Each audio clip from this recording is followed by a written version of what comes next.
بسم اللہ الرحمن الرحیم۔ السلام علیکم معزز دوستو، آج کی اس ویڈیو کا عنوان ہے موت کے وقت پسینہ آنے کا سبب۔ جی ہاں دوستو، حضرت سیدنا عبداللہ بن مسعود رضی اللہ تعالی عنہ فرماتے ہیں، مومن پر اس کی کچھ خطائیں باقی رہ جائیں تو موت کے وقت ان کا بدلہ دیا جاتا ہے، اسی وجہ سے اس کی پیشانی پر پسینہ نمودار ہوتا ہے۔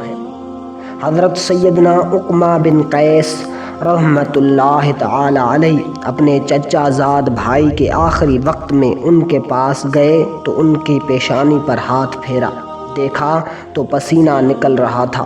آپ نے اللہ اکبر کی صدا بلند کی اور کہنے لگے، حضرت سیدنا عبداللہ بن مسعود رضی اللہ تعالی عنہ نے مجھے حضور نبی کریم صلی اللہ علیہ وسلم کی یہ حدیث پاک بیان کی ہے کہ مومن کو پیشانی کے پسینے کے ساتھ موت آتی ہے۔ جس مومن کے گناہ باقی ہو دنیا ہی میں اس سے ان کا بدلہ دیا جاتا ہے، پھر بھی اگر کچھ بچ جائے تو وقت مرگ اس گناہ کے بدلے اس پر شدت کر دی جاتی ہے۔